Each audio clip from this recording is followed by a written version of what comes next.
Well, we can finally say goodbye to the international break and hello to some more Premier League action. And boy, do we have a juicy one coming up this weekend. Manchester City and Liverpool lock horns once again. And this is sort of a rivalry that's really come to the forefront, guys, in the last couple of years, probably specifically since 2018-2019 season. We've got Oggy and Ryan who have collaborated on an article looking at Liverpool and Manchester City's growth since those last couple of years. And Oggy, let's start with you, like I said, because when we're talking about big rivalries in English football, it always has been Liverpool and Manchester United. But since Pep Guardiola came and since Jurgen Klopp revitalized Liverpool, this is kind of a good one, isn't it? Yeah, this is the rivalry. It's kind of defined the Premier League since 2018, maybe the last 5 years. These are the two clubs that, they've set the benchmark, and I think Arsenal came close last season and Man United have had a runners-up spot, but neither have really done it over the long term like Liverpool have. So this is the Premier League's most recent big two. Man City have obviously dominated in terms of titles that they've won, but this year it's going to be quite an open title race, but it looks like already that Liverpool are the biggest threat. And I think Liverpool have gone through quite a few changes in the last 18 months, but they're seemingly back as City's closest challenger, the team most likely to stop them win the title this season. And Ryan, what are your thoughts as well on this sort of new generation rivalry and how it's kind of affected both managers in how they do business in the market and how they kind of change their style of play or evolve their style of play? Yeah, it's interesting. Like I think Manchester City, especially Pep, right, at the beginning, Liverpool, even before the first title race in 2018, 2019, Liverpool were the first team to beat City the year they won 100 points. Liverpool also knocked them out of the Champions League.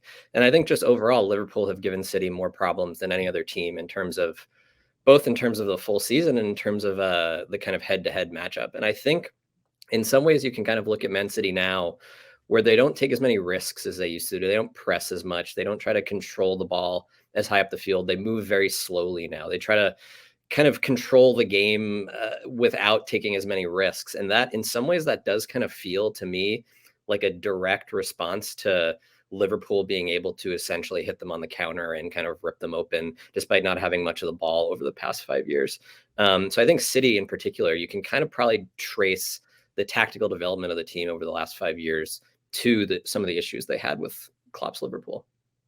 Aki, just your thoughts on that as well, because we do say that iron sharpens iron, and we know that we're talking about two of the greatest tacticians in football, in Pep and in Jurgen, and just how going up against each other and them becoming each other's biggest rivals, at least domestically, has kind of changed and evolved their styles of play. Yeah, I mean, I think thankfully Liverpool have been there. Otherwise, City would have dominated absolutely, and who knows how they would have evolved. But I think Ryan's right. I think Liverpool were so devastating on the counter-attack against City at times that they were the one team that could really tear them apart. You have people like Sadio Mane, Mo Salah with their pace and movement, and at times City didn't have an answer to that. And I think Liverpool were also much more, they're more directing. They play the ball forward much more quickly than City would. And I think it came as a bit of a shock to Guardiola and City that Liverpool were so able to sustain that way of playing.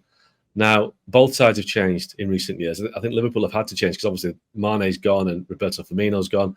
They've overhauled the whole midfield, but Salah's still there, and I think that's the key. But Klopp's teams have always had incredible pace and work rate up front, and they've retained that. But I think the difference now is they've got a younger, more energetic midfield, and I think that could be the key in this game and this title race.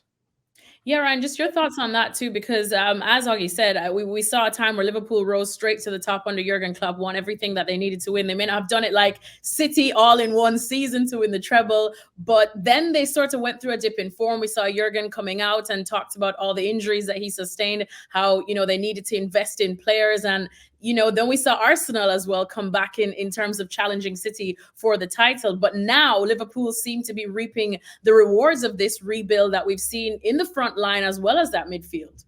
Yeah, I think it's two things, right? I think they did start to figure things out at the end of last season. They were probably the best team in the league. I don't know if by points, but maybe by performances.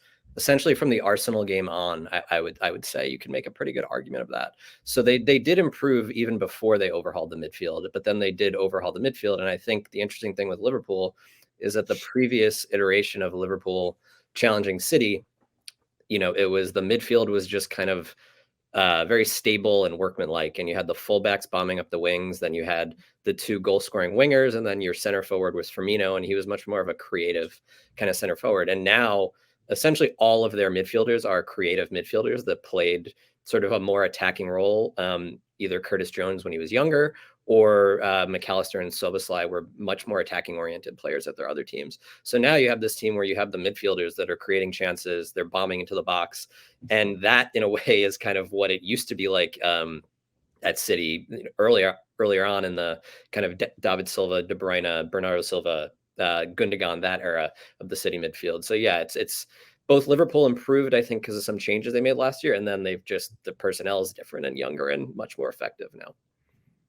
So, Augie, with that said, is this Liverpool that we're seeing right now with all these reinforcements, is this probably the most dangerous Liverpool that we're seeing since they were at their peak under Jurgen Klopp a few seasons ago? Yeah, I think so. Obviously, last season was a real disappointment. They missed out on the Champions League qualification, and I think that prompted the rebuild. Now, it's kind of strange because this rebuild that Liverpool have done, they've gone against all the kind of unwritten rules in football. You don't rebuild any unit of your team in one summer. You're supposed to do it gradually, like they have done with the forwards. You know, it's taken 4 windows to evolve from Mane, Firmino, Salah to Nunes, Gakpo, Diaz, Salah.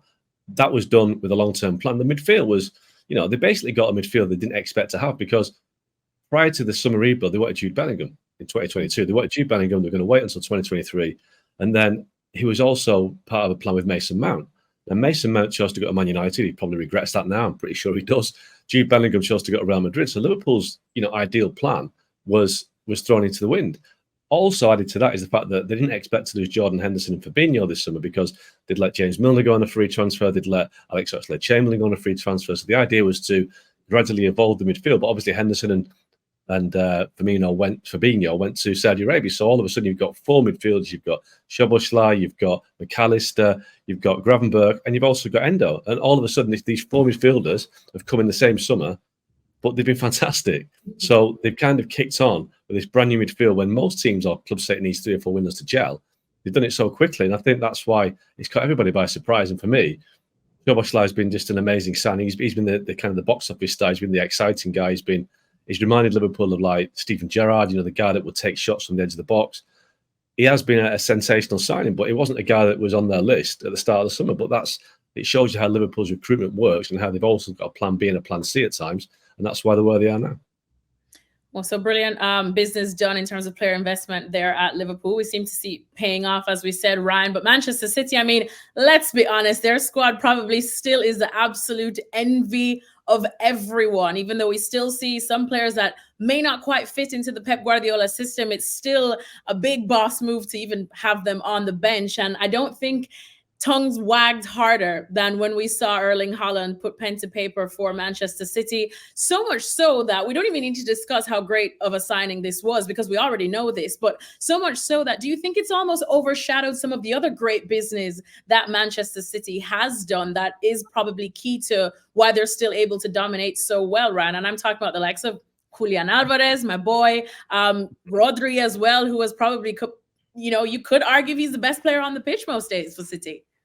Yeah, I think so. And I think with Haaland, he's just a very different player than pretty much every player Guardiola's ever coached. He's just not, if you played a possession 5v2 with Haaland, he wouldn't maybe stand out compared to his fellow professionals playing in a random field somewhere. But in scoring goals, he's just pretty much the best there is at doing that. And so there are a bunch of kind of requirements, I think, of his teammates for that player to fit into City's style. And I do think they're maybe having less of the ball, pressing less is kind of necessitated by Haaland being there. And when you're making accounts for this certain player, you need other players to step up. And I think Rodri is basically the only player that can play this role for City. We saw them have a little dip this season when he was out. I even think Ake and Akanji, who, to be honest, I don't think any of us made anything of those signings. They were just depth pieces. They weren't, I don't think anyone expected them to play key roles. And they've both kind of played tricky, like hybrid fullback / midfielder / center back roles and been great. So yeah, I think all of that, and then your boy, I don't want to forget about him, Julian Alvarez. He's almost playing as a midfielder this season, which I don't think anyone expected him to be able to do that. So I think Haaland, because it's just, how do you ignore the number of goals he's scored? But it's not like he just presses a button and scores goals. All the other things have to happen to get the ball to him for him to score.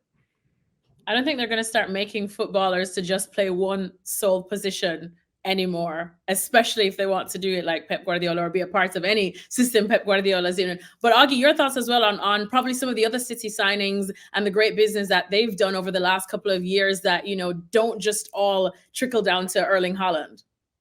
Yeah, I mean, it's also the players you let go. I mean, Raheem Sterling, Gabriel Jesus went at the start of last season, didn't miss them. Surprisingly, Sterling got a lot of goals for City, but they've moved on, they've evolved, and they were able to move on without him. This summer, Ilkay Gundogan's gone, Riyad Mahrez has gone, two big players in their treble success last year. Again, haven't noticed that they're not there. Kevin De Bruyne hasn't played since the first game of the season due to injury, and despite the fact that he was such an outlet for Haaland's goals, they haven't missed him either. So it just shows you that City are such a great collective as a team. Obviously, Bernardo Silva's evolved his game as well in recent years. But, one thing for me that strikes me about City is that they don't get lucky in the transfer market. That's the wrong thing to say, but they have a lot of sliding doors moments, and it always seems to fall in their favour. So, they missed out on Alexis Sanchez, who went to Man United, missed out on Fred, Harry Maguire. All these players went to Man United and didn't succeed. City missed out on those and got other players that have done really well. Erling Haaland, well, obviously, they missed out on Harry Kane a year prior to signing Haaland. Now, if you're going to sign Harry Kane, you're going to score lots of goals and maybe win lots of trophies. But had they signed Harry Kane, Erling Haaland probably wouldn't have gone to Man City. So you have to say that was a lucky break, not getting Harry Kane, as ridiculous as it sounds, because Haaland scored 52 goals, won a treble. Maybe Kane would have done that. But it just shows you with City that even Haaland isn't indispensable, because had Haaland not arrived, you'd imagine Kane would have done the same job. So City just such a deeply stocked squad and team that it's really hard to see beyond them, really. But that's because Guardiola's managed to build this team. Jeremy Doku's coming this year, already looks a really good signing. So City just do the transfer market really well, and they get great players in great positions, and that ultimately is why they're successful. All right, well, finally, I suppose as these two sides battle it out this weekend, Liverpool making the not so very far trip over to the Etihad. How close to calling them peak City, peak Liverpool can we say? So, of course, we did see a peak in terms of Liverpool, Ryan, under Jurgen Klopp when they were winning everything. They went through the dip. Now it looks like they're on their way back. And City, I mean, surely this has to be peak City. I mean, they just came off of winning the treble. Yeah, I think with Liverpool, I'd say, we still have a lot of the season to go. And weirdly, Liverpool have had 4 red cards this season. So we haven't seen them playing at full strength for that much of the year, which I think speaks to how well they've done, the fact that they're currently in second.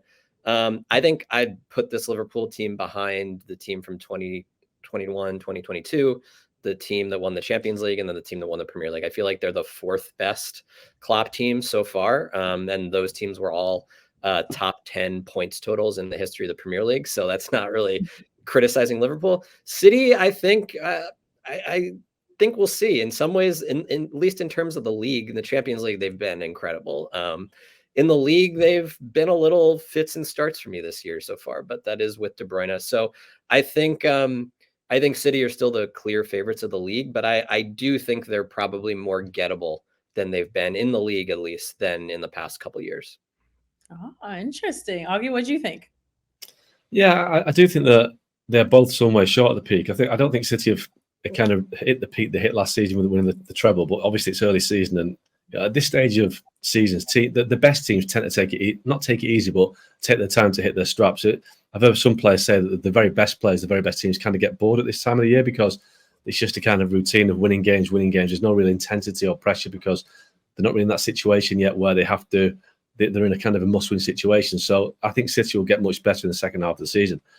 Liverpool, they're an interesting one because it is a developing team, but I do think we have to accept that this is probably Mo Salah's last season. I think, Liverpool turned down the Saudi Arabian money this summer, but next year he goes into the final 12 months of his contract. Now, if Saudi Arabia come back, it's going to be so hard for Liverpool to say no, especially with the guy having a year left on his contract, and Salah might want to go as well.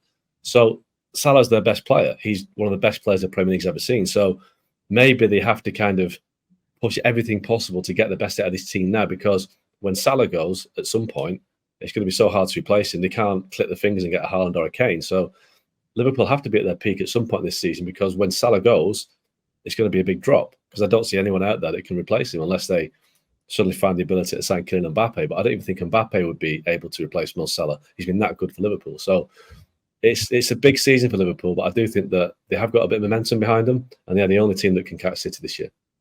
All right, well, I can't let you guys go without putting you in the hot seats again. Ryan, give me a prediction for this weekend. City or Liverpool or a draw? Let's say 2-2. 2-2. Boo. Augie, please That's don't. a lot of goals. That's a lot of goals, exactly, which we are, I think, expecting. But Augie, how would you see this one going? I'm going to go for a Liverpool win. I think that Liverpool go there and win 2-1 or even 3-1 because I just think that the way that they play, I still think they've got that ability to hit City on the break. And I think Liverpool are better suited away from home sometimes. So I'm going to go 3-1. 2-1 Liverpool, but it could be 3-1. 2-1. All right. Okay, so we're going for a draw and we're going for a Liverpool win, a Liverpool upset away from home. Thanks so much, as always, to Augie and to Ryan. You can check out their article. It is out now, I think, on ESPN.com.